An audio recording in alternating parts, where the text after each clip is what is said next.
Hi guys, it is me, Chazza and welcome back to the channel. How long has it been since the last live stream and the last Grand Prix? Feels like it's been quite a few weeks, to be honest. It's been, what, I think 3 weeks? I think? Yeah, about 3 weeks since the last live stream. About 4 weeks since the last Grand Prix. Feels like it's been 10 plus weeks, to be honest, to me. So much for me has happened in that time. We've had basically an entire month since the last Grand Prix. And yeah, great to be back here for the fourth race of 2023, the 2023 Azerbaijan Grand Prix in Baku. We will be getting into today, or not, the race obviously, but previewing how I think the weekend will go is what we're going to be getting into in this stream. I hope you guys have had a great April. Hope you're all good, and hope no matter what time it is in your part of the world and where you're watching from, hope you're all having as best a time as possible. And yeah, it's great to see you all here as usual. And of course, this weekend's Grand Prix is the first of the sprint weekends. The sprint format is now different. We'll get into a bit of that in a second. But yeah, great to have you guys here. Great to see you again. And obviously, things are going to be getting very busy on the channel now for the next, 5 to 6 weeks, I would say. Because obviously we've got, Baku this weekend, Miami next weekend, then a week's break, and then a triple header of the race at Imola, then Monaco, then Spain. So 5 races in the next 6 weekends. That is quite mental considering how things started in 2023, where we had, a couple of weeks break in between the first 3 races.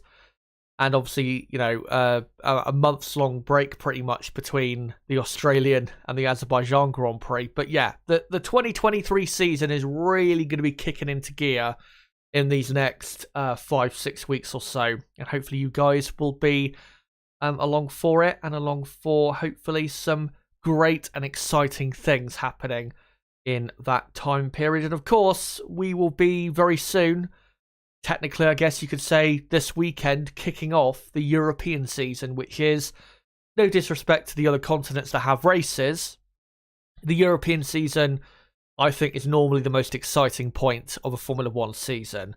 So yeah, cannot wait to be getting into this part of the year. In terms of this weekend though, let's quickly just get into what the new format is.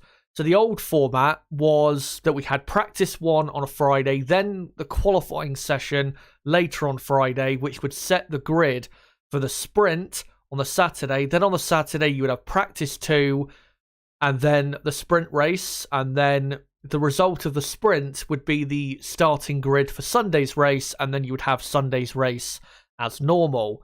Now, from now on, starting this weekend, the new format is really only revolving around the Saturday of the sprint weekend. Friday will remain the same, except the qualifying session that will be taking place tomorrow will not set the grid for the sprint race. It will set the grid for Sunday's race, which I am pleased about. And the format they've gone for now is definitely better than the original one. I don't think there's any doubt about that.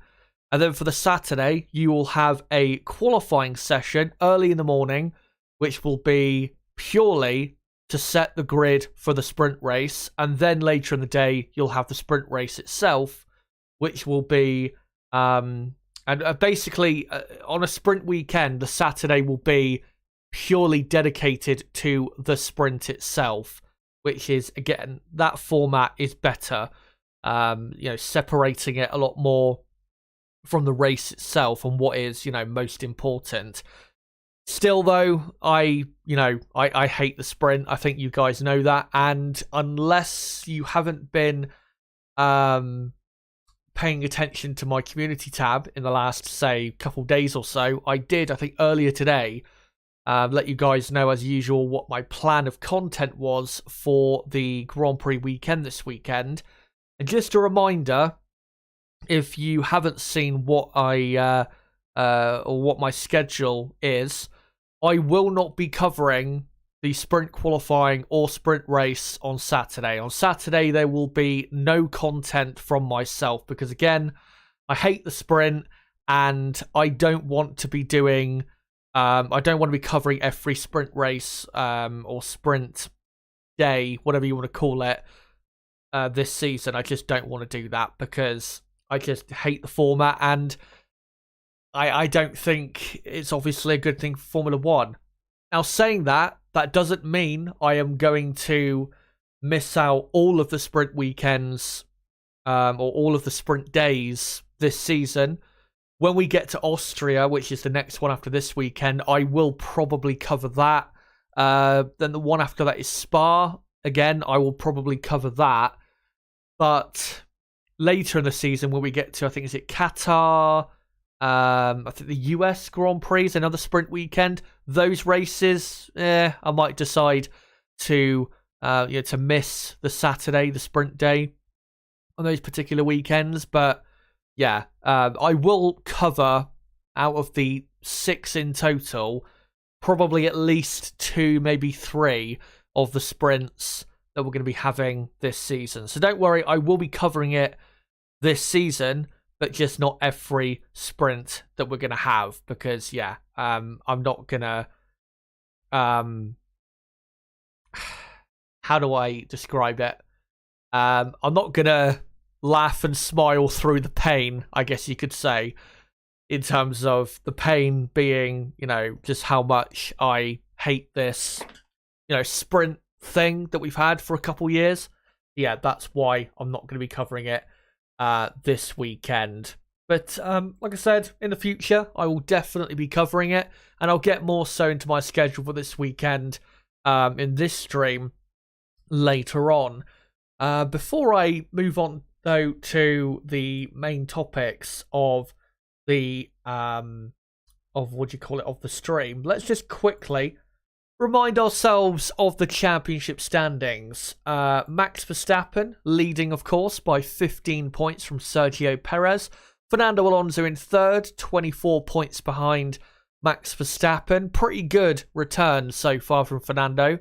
Lewis Hamilton in fourth. He's had, in terms of the races this season, very good results, but I think definitely there is more to be had from Lewis Hamilton this season, and hopefully with that Mercedes car improving soon, we hope it improves, we'll see Lewis Hamilton a lot better consistently in 2023, because he's not had the greatest qualifying sessions this season, for example. And then in fifth place, Carlos Sainz, Lance Stroll in sixth, with George Russell seventh, Lando Norris eighth, Nico Hülkenberg in ninth, and Charles Leclerc, who by this time last year was leading the championship, I think by like 26, 27 points, is now 63 points off the championship lead. Not even on 10 points yet is Leclerc after 3 race weekends. And obviously he'll be hoping to at least get past Hülkenberg and Norris in the championship after this weekend's Grand Prix. And on the constructors' side, Red Bull comfortably in the lead. Of course, they're going to win the Constructors' Championship by an absolute mile. Aston Martin are second, 9 points clear of Mercedes in third. Ferrari already quite far behind Aston Martin and Mercedes. And I've got to say, Aston Martin and Mercedes is really the main fight for second in the championship. I don't think Ferrari really, given how they've looked this season, I don't think Ferrari have got the greatest chance of finishing in second for the second year in a row. McLaren, obviously after a brilliant result in Australia, they are now in fifth, 4 points clear of Alpine, which I don't think they would have expected to be in that position after 3 races, after, what they were saying after testing. Alpine in sixth. Got to say, though, of Alpine, they have a much better car than what we have seen so far, and really, they do deserve, on pure pace and performance, I think Alpine definitely deserve to be at least fifth in the championship and not too far away from the Ferrari team.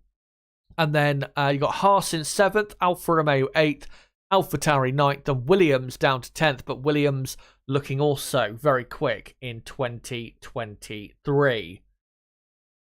Now, as usual, we're going to do what we usually do, is, We're going to go through the teams and how I think they'll get on this weekend. Before we do that, though, let's get into the general pace that I expect it to be, or, the pecking order I expect it to be for this weekend before I, properly get into the teams and drivers. And we'll start by, of course, looking at a map of the circuit. So you can see here with this map, the blue dotted lines are Sector 1, the yellow dotted lines are Sector 2, and the red dotted lines are Sector 3. Now, Sector 1, you have one DRS zone, the end, obviously, of the biggest DRS zone coming down the pit straight, but one real main DRS zone between turn 2 and 3, then followed up by a couple slow corners. And really, the first sector is a combination of power sections plus slow corners. Now, of course, what I normally do is I'll compare, when we come to a new Grand Prix, the sector of, a track that we're coming to a sector similar that we've just been to. Now, with Sector 1, it was a bit difficult, but I have decided to compare it to Sector 2 in Bahrain.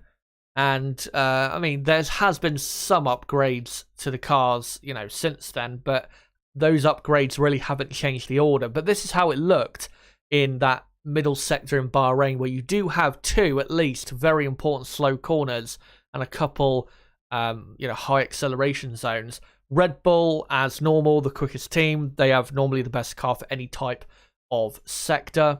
Ferrari, the reason they were second ahead of Aston Martin was purely because Ferrari had the better straight line speed. Now, as I'll get onto later, Aston Martin have a slimmer rear wing, which really could help with their speed this weekend. Mercedes were only slightly slower than Aston Martin. And the reason they were in qualifying only slightly slower in this sector was because the Aston Martin is a lot quicker in slower corners, especially under braking, than the Mercedes is. And yeah, that's a big factor for Aston Martin in their fight against the Silver Arrows. The Haas F1 team also looked very quick. Alpine looked decently quick as well. McLaren were okay in that type of sector, with Albon looking okay, and then AlphaTauri and Alfa Romeo, the two slowest teams. And yeah, I think it's pretty clear to see so far this season that AlphaTauri and Alfa Romeo are the two slowest teams in Formula 1. So for the for the first sector here in Baku, Red Bull should be the quickest team because they've got the best balance between straight line speed and cornering speed. And then after that, Ferrari should be the second best team because they will have the better top speed over teams like Aston Martin and Mercedes. Then it'll probably be Aston Martin third because of Aston Martin's good slow speed corner performance and because of this slimmer rear wing, which really could help them, not just for this weekend, but for later in the season when we go to some high speed tracks. But also look out for Haas because, as you can see from this similar type sector, they were pretty quick. And with McLaren, a bit hard this weekend to say genuinely where they will line up because obviously they brought quite a few upgrades to this Grand Prix. We'll get into that later in the stream. We don't know how much of an effect that's going to have. I would imagine McLaren are hoping it would be a 0.3 to half a second, gain from those upgrades at the very least. I would imagine is what their hope is for those upgrades. So yeah, with McLaren, I think we can probably, if those upgrades do work, for them to be not as quick in the first sector as, say, Red Bull, Ferrari, Aston Martin, Mercedes, but, not too far behind, very close behind, and right in there with Alpine and Haas and teams like that. Now, we'll go back to the track map. With the middle sector, I've decided not to compare that sector with any other we've been to so far, because that middle sector has a lot of slow corners, and looking at the calendar of the races we've had so far, there isn't really a sector in Bahrain, Saudi Arabia, or Melbourne where there's loads of slow corners. So, yeah, difficult to compare there. My best guess is Red Bull and Aston Martin will be the two best teams in the middle sector.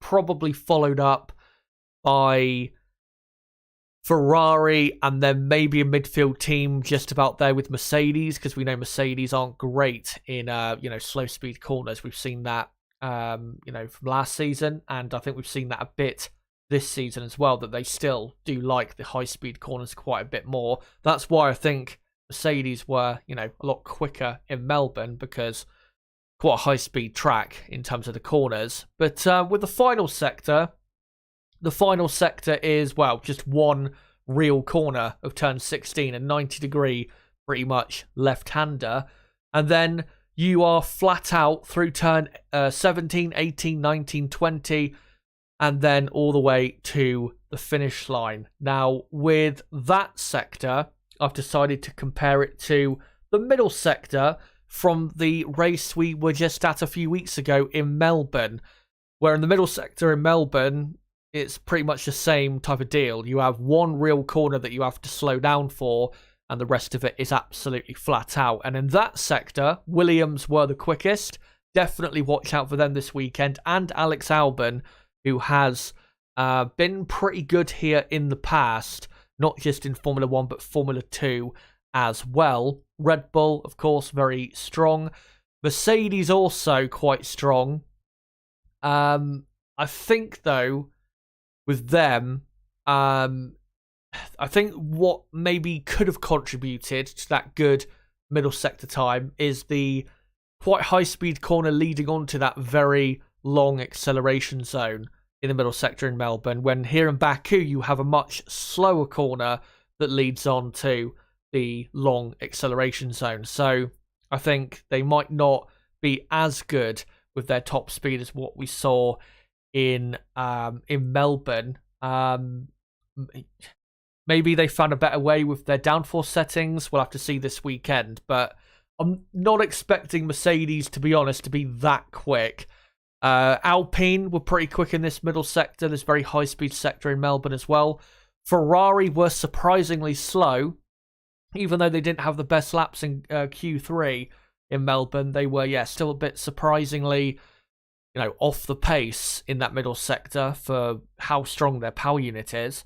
The Haas looked good, though. Aston Martin had a quite poor middle sector, but they, again, hope to correct their top speed issues with this new rear wing.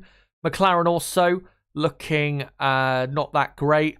And I think if McLaren, even if these upgrades do work for them, if they're not going to have this weekend a great weekend, I think it's most likely going to be, because still their car is a tad too draggy.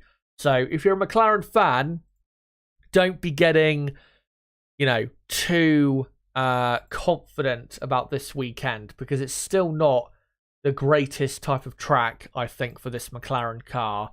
But yeah, in the final sector here in Baku, Williams will probably have the outright best final sector. Obviously, they won't be the quickest team. And then out of the top teams, Red Bull, and then probably, I'd have to say, still Ferrari will be quicker than Mercedes and Aston Martin. Aston Martin, though, if that rear wing really does work well for them, then it could see them, going at a good representative speed compared to the other, front-running teams. And then I expect Haas, Alpine as well to look pretty fast in that final sector. So, looking like it's going to be, maybe not as much as Melbourne, but to a degree, still a competitive weekend of Formula 1 racing. Now, I'm going to get on to my predictions coming into the weekend for qualifying and the race. Now, with these predictions,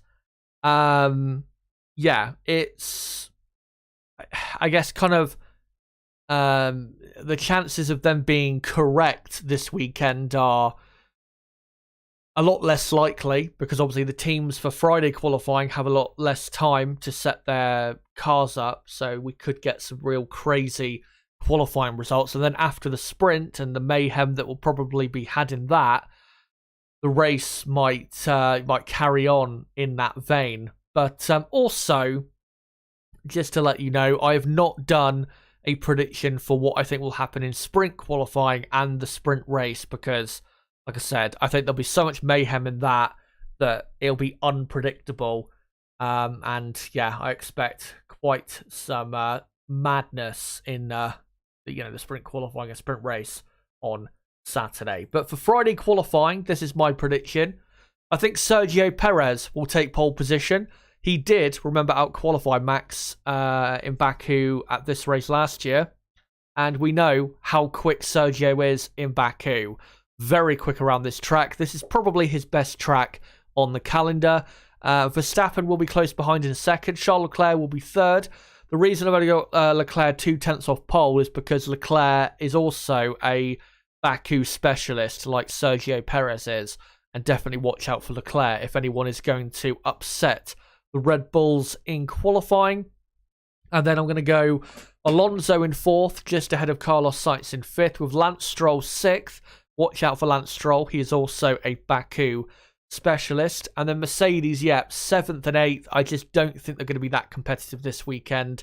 I don't think the corners around this track suit their car really that much. And I don't think they'll have enough straight line speed really be fighting, at least in qualifying, with teams like Red Bull and Ferrari and really be that close to teams like that in qualifying. Maybe in the race, but yeah, in qualifying, I think they're going to be suffering quite a bit. And then Alex Albon, I'm going to go P9 and Pierre Gasly to finish in P10. And then with my prediction for the Sunday race, Sergio Perez, I think, will hold on just about by a couple seconds, as you can see, to win for Red Bull and to take his, I think, second win in Baku it would be. And it would be his fifth win in Formula One, I think, at that point. Would it be his fifth win? Actually, it might be his sixth win in F1 if it was to happen for Perez. And then I've gone with Verstappen in second, Alonso third, Stroll in fourth. I think Aston Martin will be a lot quicker than Ferrari in the race, and that's why I've got Ferrari finishing fifth and sixth with Leclerc and Sainz, and then Russell seventh, Hamilton eighth, with Albon ninth and Pierre Gasly in 10th. So yeah, I don't expect a massive difference really in what happens in Friday qualifying to what happens in Sunday's race. I hope it is a lot different like we've had in previous years at this track, but yeah, I don't think it's going to be maybe as crazy a weekend as what we had in Melbourne a few weeks ago. But again, fingers crossed that I am incorrect on that. But now, let's get into the teams and I'll explain in a bit more detail as to why I've predicted what I have for those certain teams. So we'll start with Red Bull Racing. Of course, they've got the best car, no doubt about that. And they've definitely got easily the best car for this type of track layout. And yeah, I think one thing that does help Red Bull, a lot this weekend is that Sergio Perez, the worst of the two drivers, will be in top form, should be, around this type of circuit. So that will really help Red Bull absolutely confirm a front row lockout and probably get a 1-2 in the sprint race and the race itself on Sunday. So yeah, I don't see any issues for Red Bull in terms of pace compared to the other teams. The only interesting thing will be Perez versus Verstappen. And given that Perez, is only 15 points behind Max, I don't think Red Bull are going to be telling Checo to move over, let Max through, and just let Max win, even if Checo's got good pace. I mean, we know realistically that Max Verstappen is going to win the championship. The chance of that happening is probably 95%, I would say. That Verstappen will be a 3-time world champion at the end of this season. But I don't think Red Bull, need to really go out there and start causing controversy for themselves in getting Max those extra points. So I think they will allow the two drivers to race this weekend. I don't think they'll come into contact or anything like that. I don't think there's any risk of that. Perez certainly, maybe not with every driver, but with most drivers, Perez is pretty clean and respectful. So yeah, I don't think you're going to get any madness between the two Red Bull drivers. Of course, Max Verstappen did win this race last year, and the key was Sergio Perez having a massive fall off with his tyres in the first stint of the race. Now, let's say Perez is on pole for Sunday's race, gets away well, maintains the lead. Yeah, that's really the key for Sergio Perez, is looking after those tyres and making sure that Max can't really have a go at him for the lead. Because last year, if Perez had not suffered the dropping off of a cliff really with his tyre grip, Perez probably would have won that race, because I think after that, after what happened with the first stint of that race, Perez's pace after that was absolutely fine.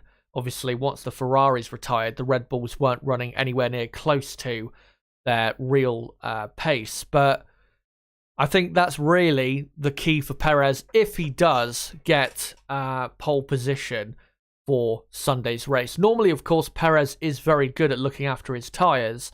But last year wasn't so good at doing that. But we'll see what happens. I hope we get, a bit of a ding-dong between these two, Perez and Verstappen.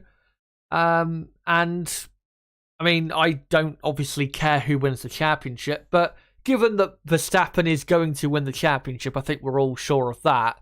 It would be nice if Perez was ahead in qualifying and for the race, after the first lap, so we could have a bit of a interesting fight maybe then for the victory of the race itself, rather than Max, being in the lead and not really being challenged that much by anyone behind him. But yeah, Red Bull should be fine and should get another win. Next up, we will go to the Scuderia Ferrari team. And yeah, Ferrari, poor start to the season, 4th in the championship, only 26 points on the board, when this time last year they had more points on the board after the first race last year. This season we're 3 races down and they still have less points than they did after that first race in Bahrain in 2022. Just an amazing difference, really, from last year. The only big news in the last few weeks is that Laurent Mekies, their sporting director, it has been announced, will be going to AlphaTauri, I believe, to become their new team principal and replace Franz Tost for 2024. So, yeah, that's quite a biggie. Shame, for us to lose Franz Tost, because he's been a pretty good team principal over the last few years. And he is one of F1's good guys, I would say. He's been, a great person for the Toro Rosso / AlphaTauri team. We'll see how Laurent Mekies gets on at that team. But yeah, with Ferrari, they've had a very poor start to the season. Not necessarily because they've been slow. It's been a bit of everything in a bad way for the Ferrari team as to why they've been in the position, or why they are in the position that they're in. Bad reliability, poor race pace, in certain weekends just not good enough pace in general. Certain weekends they've had good pace, but they've not capitalized on it in qualifying or the race. Nothing has gone right for the Ferrari team this season. Obviously, Carlos Sainz's penalty in Australia. Obviously, Ferrari did appeal his penalty, but they requested Ferrari a right to review, and I think it was granted, and then I'm trying to think how the system works. Basically, the stewards there was, I think it was an online meeting, and the stewards, they heard from Ferrari what their evidence was for, let's try to turn the penalty, or turn it over, get rid of the penalty. And they decided, the stewards, that there was no new evidence really that could, change their minds. So, yeah, just nothing has gone right for Ferrari so far this season. Almost all of it is their own doing. And, yeah, it's just a depressing time for this team and obviously the fan base, because with where Ferrari are at the minute and with how their performance is at the minute, I just don't see where Ferrari, for the short term, I just don't see where they're going. I mean, at this point, I can't see Ferrari winning a race this season. I just can't see it. It would take a monumental performance by one of the drivers, quite a bit of luck in a race later this season where we have, loads of retirements like we had in Melbourne, for example, some rain thrown in, stuff like that. And yeah, it's just not a great time to be a Ferrari fan at the minute. As for this weekend, they should be, with the lower fuel running, they should be the second best team. I can't see Aston Martin and Mercedes being quicker than them, to be honest. In the race, though, I think Aston Martin definitely will be faster than them and will beat them. And in the race, I think Ferrari's main fight will be the Mercedes team. We know that they still have, their tyre wear issues and their race pace issues, and that's why that's a big reason why they are in the position they're currently in. And yeah, I think Ferrari will come away with, a decent amount of points considering where they are in the championship and what they've had points-wise this season, but it still won't be really a good enough weekend overall for the Ferrari team. What they need is for this weekend's race to be absolutely mental, like we've had in the past, like in 2021 or 2017, 2018, where we've had just crazy things going on. They need that to happen, but for them not to be involved, which is a big ask because Ferrari are normally involved in the mental stuff happening on a mental weekend or in a mental race or whatever. So, yeah, prospects not looking good.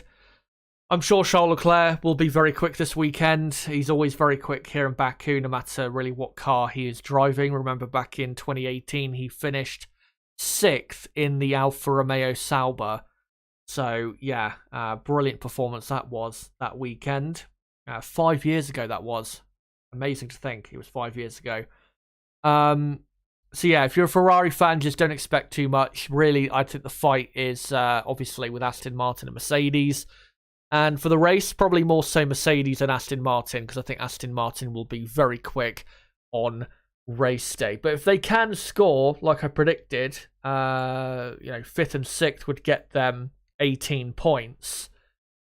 At least it would pull them away from the teams behind and, create a good gap for them, because at the minute, given that especially teams like McLaren will be able to, develop more so in the wind tunnel than them, and given that McLaren are only 14 points behind and they're, improving all the time, we hope, Ferrari might not be, too far away for teams like McLaren, maybe even Alpine. We saw in Australia, Pierre Gasly was hanging on right onto the back of Sainz and Sainz and Hamilton and Alonso in Australia for the fight for the top few positions, except obviously for the lead that was occupied by Max Verstappen. So yeah, dark days at the Ferrari team. Next up, Mercedes-Benz. Mercedes, obviously, they've got this basically B-spec car coming. It is not coming yet, though. It will be on the car for the Emilia-Romagna Grand Prix, which is in 3 weeks' time. So still quite a bit of time to wait for you Mercedes fans until Mercedes hopefully improve. And yeah, with Melbourne, obviously with them being very competitive there, a lot more competitive than we expected. Again, I think that was because of the nature of the track. The corners being mostly high speed, and I think that helps their car quite a bit. We saw it last year And I assume really that strength is still there, given that this car currently is, it's the same car concept, just a bit more updated from last year. The Mercedes car goes a lot better in high-speed corners than it does in slow-speed corners, and I think that's why in Melbourne they were so much faster than they were in, say, Bahrain, just, 3 or 4 weeks before that race in 2023. So, yeah, I think Mercedes this weekend will drop off quite a bit. I don't think they're going to be second and third on the grid like they were in Melbourne. That would be quite something. And yeah, I think they'll be fighting probably not for the podium this weekend, realistically. The only thing that could help that they had in Melbourne that they could probably carry over to here is whatever downforce setting in terms of the amount of downforce they were running in Melbourne. If they can carry that over here in Baku, because their top speed in Melbourne was pretty strong. If they can carry that over into Baku, it might just help them enough to be able to fight for a podium. But realistically, I don't think they're going to be, quite in that position to be fighting for the podium. But maybe, and hopefully, I'll be wrong with that. And when it comes to the drivers, I do expect George Russell to be quicker than Hamilton. Lewis Hamilton has never really been consistently super quick here. His teammates have always had, maybe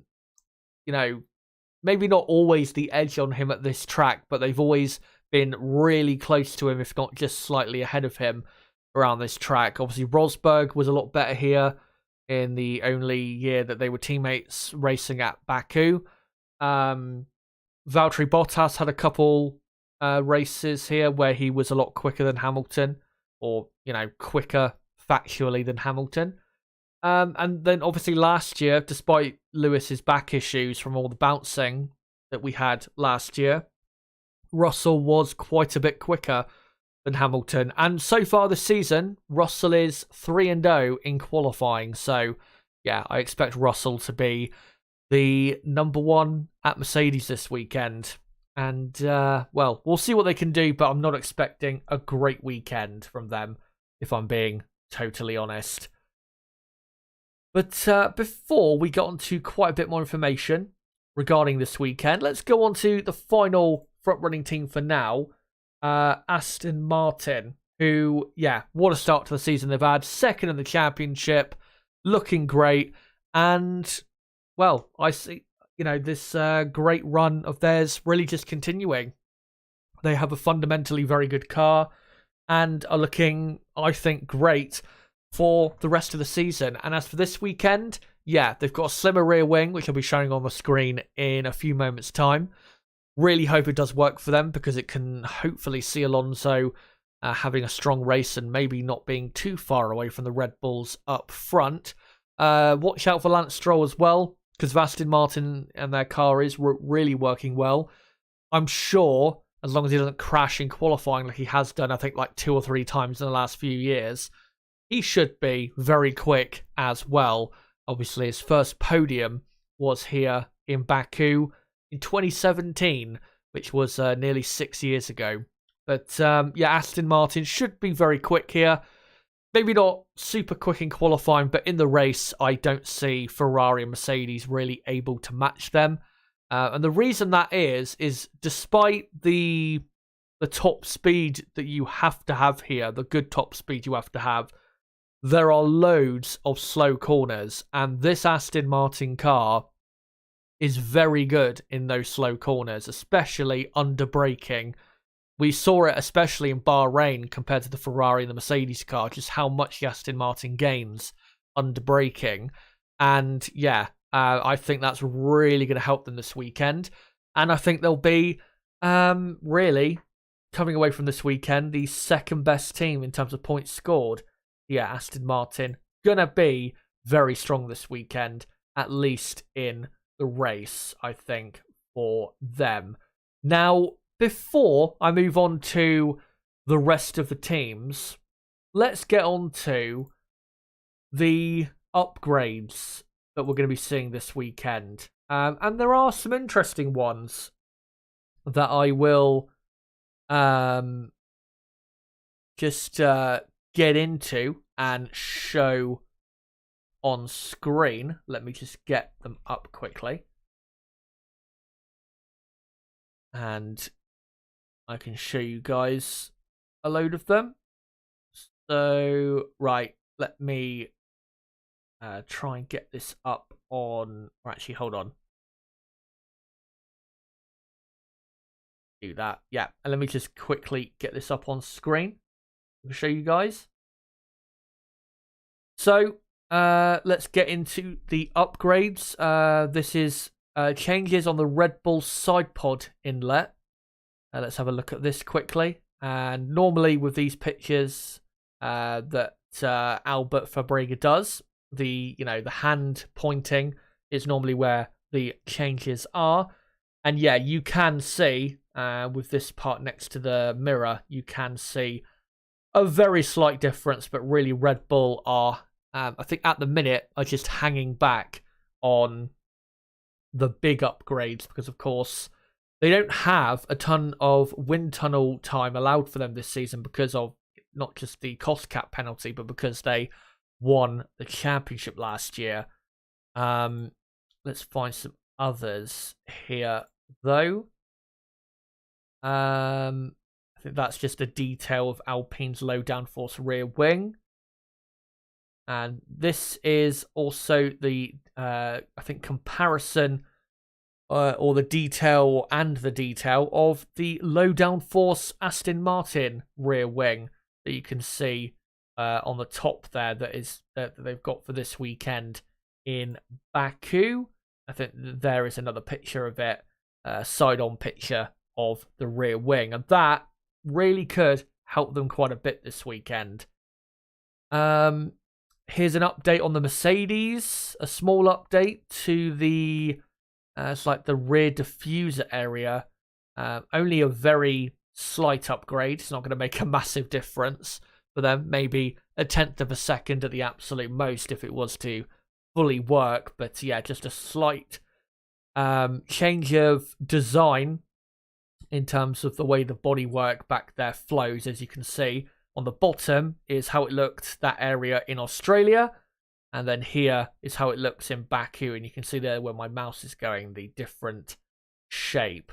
But yeah, still waiting until Imola for the, for the big Mercedes upgrades. This is an interesting upgrade from Haas. They've got it's a low downforce rear wing, which pretty much all the teams are going to be running this weekend. But they've got like the top of the rear wing. They've like cut that out compared to other teams. There's another picture of it somewhere, I think, or there might not be here. Let me see. Well, yeah, you can kind of see it on this one, I think, with the top picture here. And, if you compare it to the Williams, you'll see the Williams, it doesn't really, when they get to the main part of the rear wing, it doesn't really curve. And with the Haas one, they've like cut the top off to make it even slimmer. So an interesting little design there. Let me just go back up and go to this.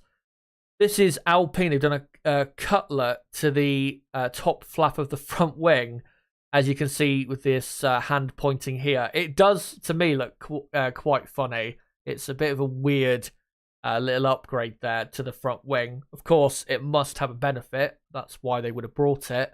But yeah, interesting there what they've done with the top bit of the front wing. Now let's get into McLaren.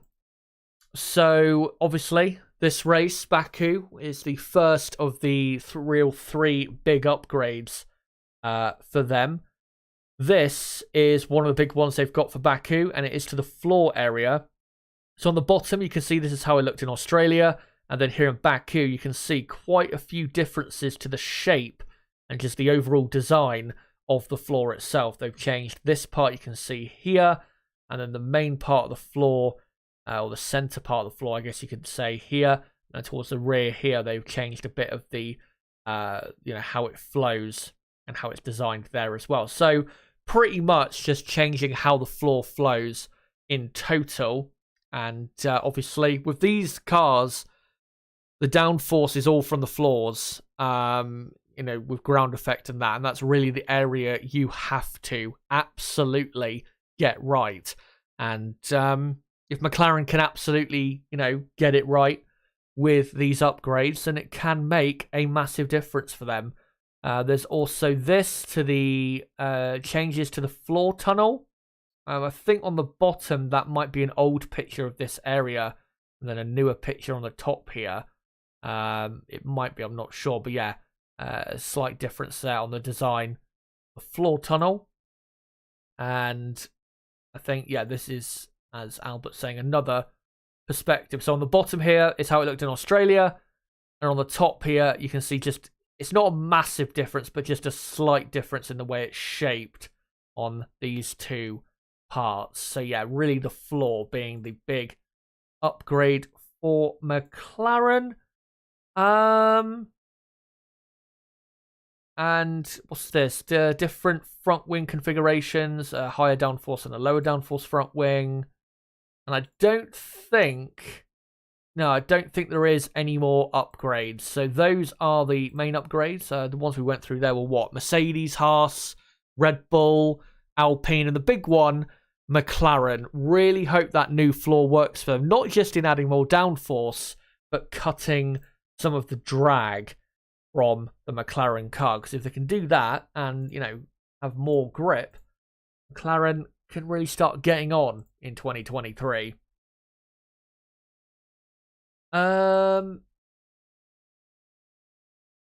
Right. In a moment, I will come to you guys in the chat. But one thing I want to say, actually, before I came to you guys in the chat, was if you are new to the channel, don't forget to subscribe for more content like this. Because, of course, I will be live tomorrow with a full bit of content.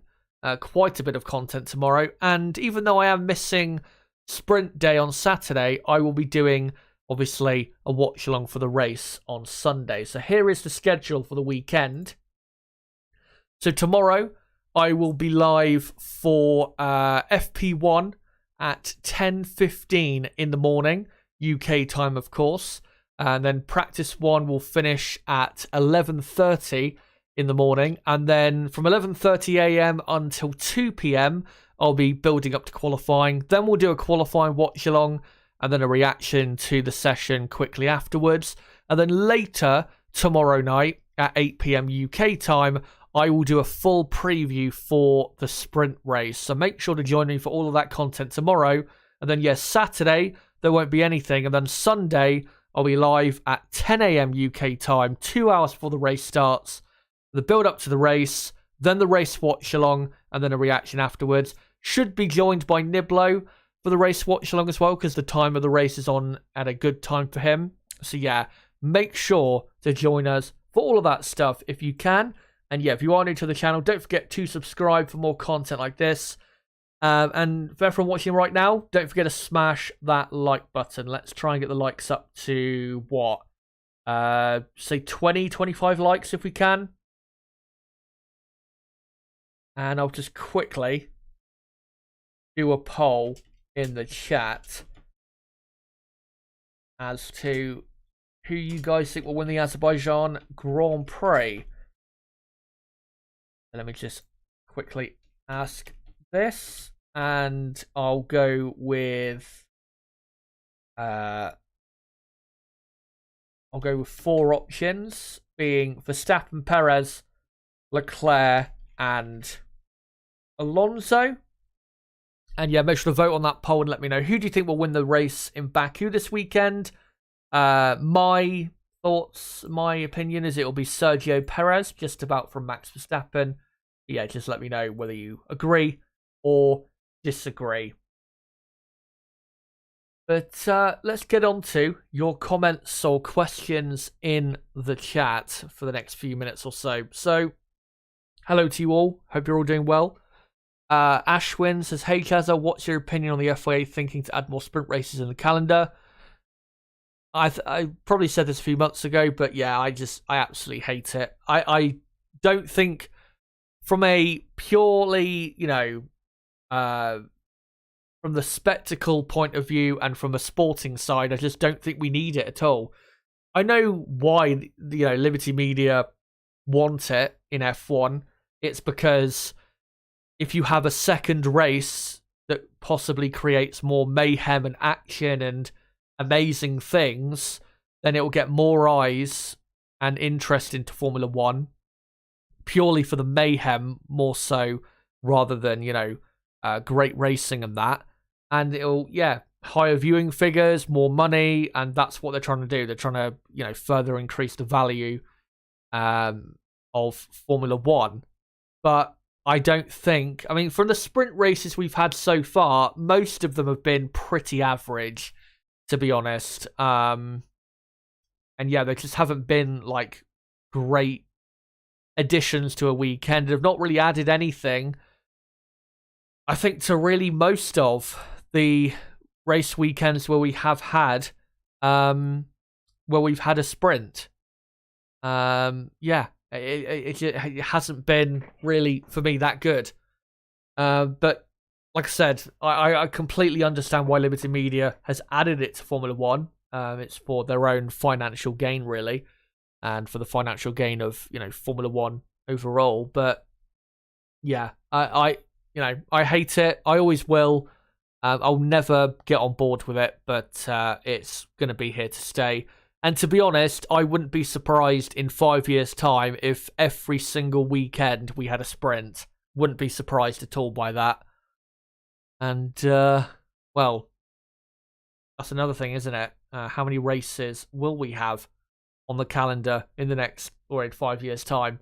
I did see something earlier today that apparently Formula One wants to have 30 Grand Prix on the calendar by 2030, or in 2030, which sounds just mental, and I really do not support such an idea.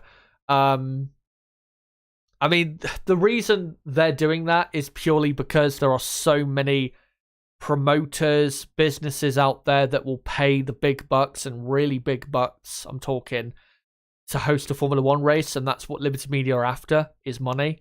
They're not necessarily after the best of Formula One. They're out to just enrich, really, themselves and make Formula One more valuable so they can sell it for a higher price than they bought it. But yeah, in terms of putting Formula One, or how do I describe what I'm trying to say?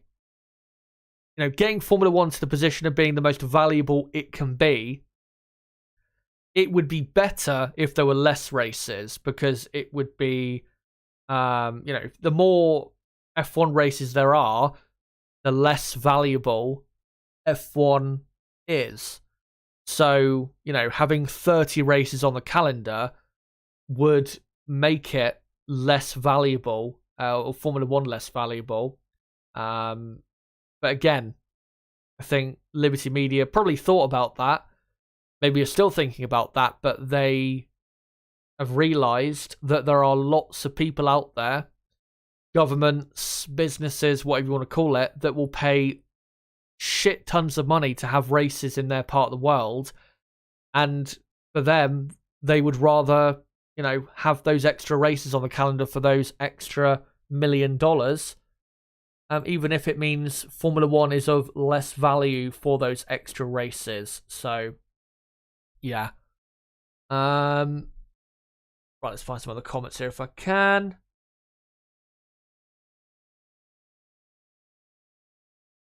Sparky Pete says, for the teams or workers, the sprints add more work for people, but as a fan, I love it. Let the story progress, just raise the spending cap. Ashwin asks, when do you think we'll see James Allison work showcase on the track? Well, supposedly this upgrade coming at Imola is, he's had a big helping in it, and obviously that was big news that's come out in the last couple of weeks, is that James Allison is now officially back as the technical director of the Mercedes Formula One team, and that really should help them going forward. Yeah, probably that Imola upgrade, most of it will be down to, what James Allison has been able to help with. But, yeah, it'll take time for, his ideas for what the car design and how it should go. It'll take time for it to fully flesh out because he's not had as much of a hands-on role within the Mercedes team for a year or so, I think. McLaren F1 Race says, I think Mike Elliott made way for James Allison because he felt he was out of his depth a bit. Gives Allison a chance to move on from the no pods and create a better bodywork concept for next year. Yeah, with Mike Elliott, I don't think he left the role because he thought he was out of his depth. I think he left the role because he didn't want to, how do I describe this? It's like that saying, he jumped before he was pushed. Because I think he was given the rumblings out of Mercedes, it sounded like he was probably going to get, either, let go by the team or moved into a different area anyway. So yeah, I think that's really what happened there with Mike Elliott. Crystal Racing says, you mean the Alonso Martin team? Hilarious rumors of him and Taylor Swift in a relationship. A breakup song, You Must Always Leave the Space. Yeah, I've seen all of that. That whole rumor, that's just proof that this 4-week break between the races has been way too long because it's allowed something like that to get, a rumor like that to get started. McLaren for Race says, I'm not opposed to change with F1, but I don't get how Liberty Media thinks a good proportion of race fans who work on a Friday think it's great that we will miss a crucial part of the weekend live, or our weekend live. Well, for them, it's because, they are technically right. A race is more exciting than qualifying because you get cars actually racing each other, the possibility of mayhem and all of that stuff. That's why they have that on the Saturday rather than the Friday, because they think that's what people, and especially the casuals who they're trying to bring into Formula One, and the new viewers who they're trying to bring into Formula One, that is what's going to attract those people rather than qualifying, which I think more of us die-hard F1 fans enjoy a lot more than the casuals or the people that know very little about Formula One. So, yeah. It doesn't make any sense because, with Friday qualifying, it is very important, especially with it setting the grid now for Sunday's race and it being on a Friday afternoon for most people. But again, that's the way they view things. So that's the way, unfortunately, it will be. And I think, I've talked about this, in the last year, even 2 years ago, and it is so true. And my advice to people that get mad about decisions Liberty Media make in regards to Formula One is just realise what their motivations are and you won't be mad anymore. I don't get mad over what they do because their motivations are pretty clear. As I said earlier in this stream, they are trying to increase the value of Formula One to its maximum potential to the point where it can't go any higher and then sell it. That's all they're trying to do. And whatever they can do to get the value up, they will do. That's why we've got so many more races, races in Saudi Arabia, all of that stuff. And we've got, the only reason Saudi Arabia is on the calendar, it's not because Formula One is desperate to race in that country. It's because the Saudi government is willing and is paying Liberty a lot of money to have Formula One in their country. It's simply, in terms of their plan, it's, enrichment for themselves. From a business perspective, what Liberty Media are doing, there's nothing wrong with. I mean, if you're going to make money in the, business world, if you can increase the value of something you have that has value to its maximum potential and then sell it, you will, make yourself quite a bit richer. But obviously it does have its negative effects on the sport, the spectacle, all of that. But, like I said, with Liberty Media's motivations, I think once you realise what their motivations are, as I've laid out, and it's pretty clear that those are the motivations for the Liberty Media company, then you won't get mad anymore, because you'll just realise that, this is the way it will be. And yeah, that's just the way it is, unfortunately. Anyway, let's go on to the rest of the teams to finish up this stream. And we will start, of course, with another team, I guess you could say at the minute, is kind of a front-running team. And that is Alpine. And Otmar Safnauer, talking about that earlier, was talking about how Alpine, he thinks, are technically in the fight for second in the championship, which is quite ambitious, I have to say, from Otmar. I mean, Alpine's pace is definitely not too far away from those teams, Ferrari, Mercedes, Aston Martin, but they are not in a position to fight for second in the championship. Absolutely no way. The car still isn't quick enough, but also their driver lineup is not strong enough to compete with Aston Martin, Ferrari, or Mercedes. So, yeah, there's absolutely no chance they'll finish second, really even third in the championship. The best they could do is fourth if Ferrari really do fall apart in 2023. For this weekend, though, they should have a pretty balanced and decently quick car. The issue for them that might present itself this weekend, despite their front wing upgrade I showed earlier, is if McLaren's upgrades really, hit the mark where McLaren want it to hit, then obviously that'll be something to contend with. McLaren's much improved pace, but also the Williams team and Alex Albon, who I'm expecting to be very quick this weekend, as they were in Australia. And Williams really should have been scoring quite a few points in the Australian Grand Prix had it not been for his mistake, even though it was due to, I think, was it overheating tyres or something going through that corner? I mean, it was still, I'd say, kind of a driver error. But yeah, that's why that happened in Australia. But I think Alpine will still finish in the top 10 with one of their cars. I don't think it'll be both of their cars in the top 10. I don't think they'll be quite that quick this weekend. But Pierre Gasly is the one to look out for Alpine. He's always been very quick here. Finished on the podium here 2 years ago for AlphaTauri. And even last year for AlphaTauri, he finished in 5th place and was running 4th for quite a few laps towards the end of that race until Lewis Hamilton overtook him. So, yeah. Watch out for Gasly. He should be pretty quick here. Was very quick in Australia, and it was a shame what happened with his accident with Ocon, because he was heading for, what was it?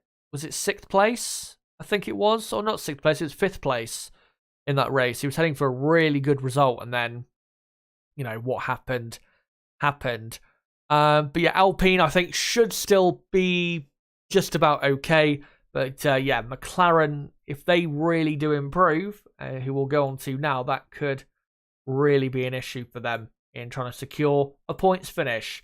And with the McLaren team, yeah, this is really where their season starts. And if that floor upgrade really does work for them, then they're really in business. Because, I mean, you look at the Australian Grand Prix, obviously the chaos at the end and the way the results were, dished out in the end did help the amount of points they scored and helped them get up to 5th in the championship ahead of Alpine. Their pace in Melbourne was pretty good. They were only, I think, a couple tenths of a second per lap slower than Alpine, for example, and not too far slower than teams like Mercedes, Aston Martin, Ferrari. So if this upgrade really does work for them, they can get, maybe not this weekend, but later in the season, into a position where they were in say 2021, where they were, really causing some surprises. Lando Norris would be getting up in the top 5 regularly. That could possibly happen if this upgrade really is the beginning of, something quite good for the McLaren team. And I really hope it is, because, even from what they've had so far this season, results-wise, they haven't had that bad of a start. Their pace hasn't been that bad. But obviously, it's still not been, where they want to be. But yeah, this weekend, really the start of their season. Lando Norris, obviously he'll be very quick as he normally is, but Oscar Piastri, watch out for him this weekend, because I'm pretty sure this is one of his tracks that he does like, and this could be a race where Piastri is ahead of Norris like he was in Saudi Arabia like a month ago. So yeah, I'm expecting both McLaren drivers to be pretty quick, and hopefully this upgrade works for them. Would be great if it did, and if it improved their pace by 3-4 tenths of a second, would put them definitely on the pace of Alpine, if not quicker than Alpine, and they wouldn't be that far away from your Ferraris, Aston Martins, and Mercedes. So yeah, let's see how they do.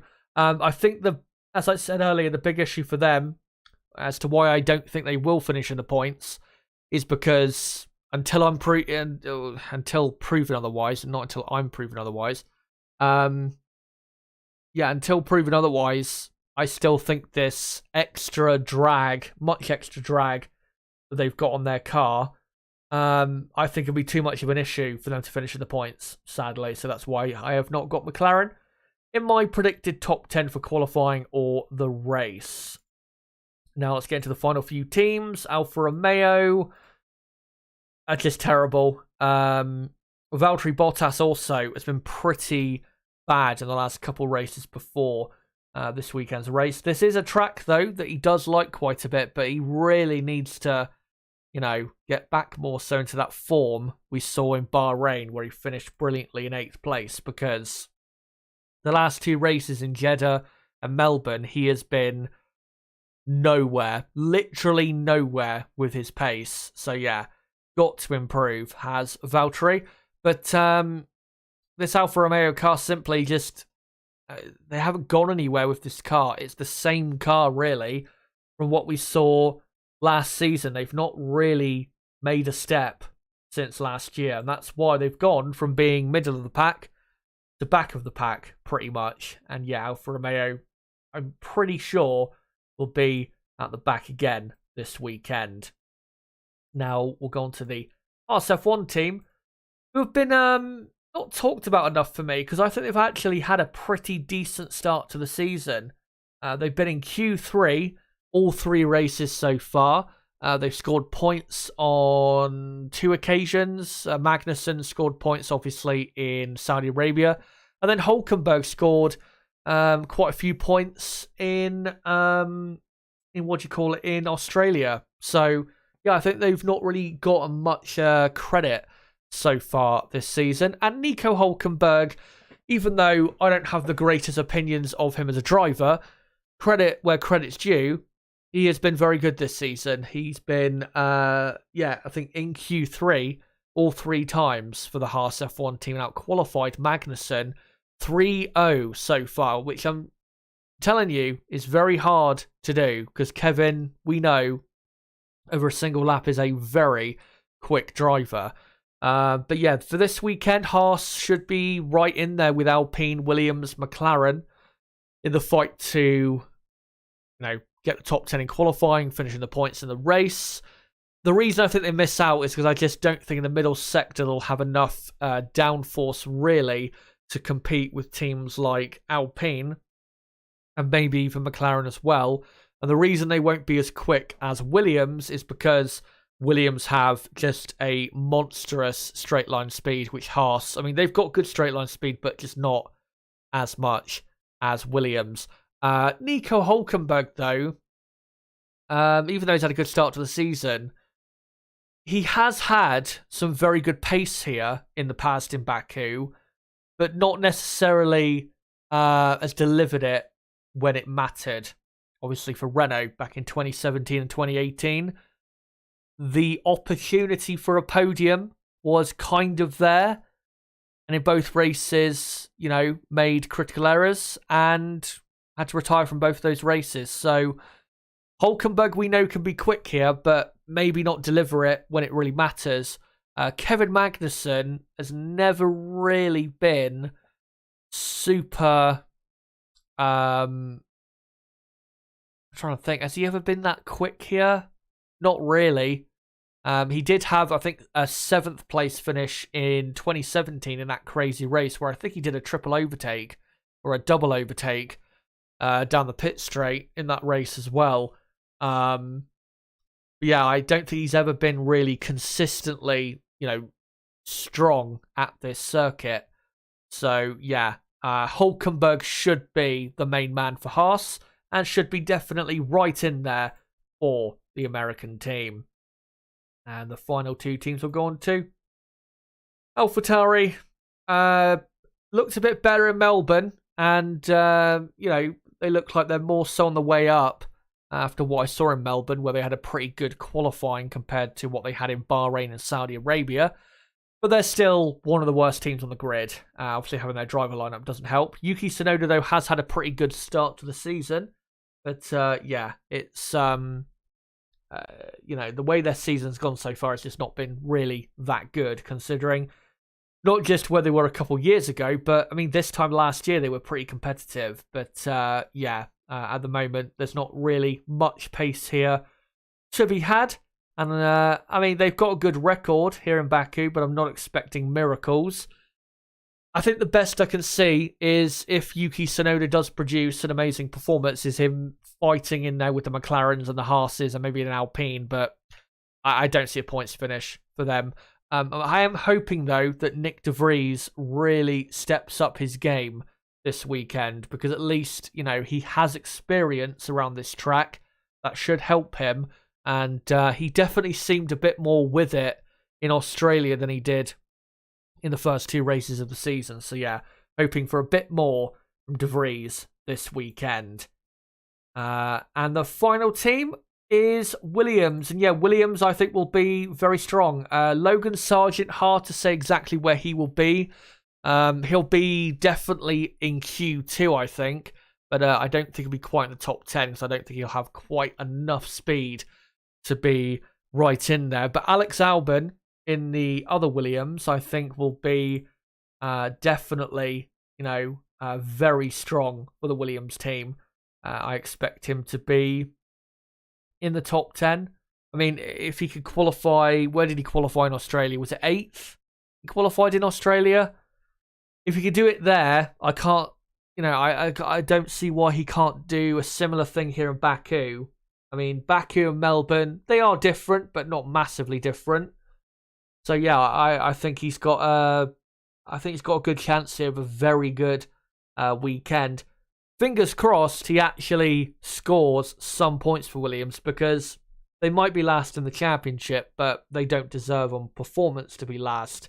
And they've definitely been better than Alfa Romeo and AlphaTauri so far this season. But yeah, Williams, they will definitely be very competitive, and I'm expecting Alex Albon to continue, despite his error in Melbourne, what has been a good start to the 2023 Formula 1 season for Williams in terms of their performance. But guys, that is it for all of the teams.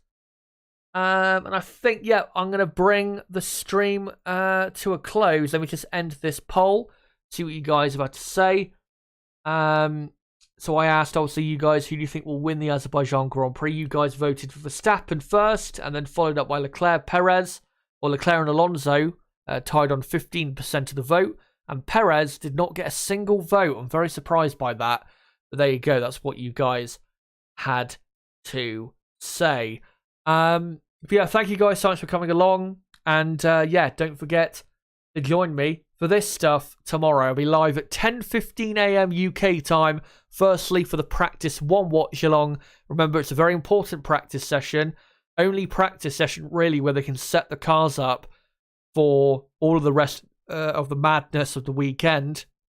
And then once that's done with practice 1, we'll be building up to qualifying, then getting into qualifying.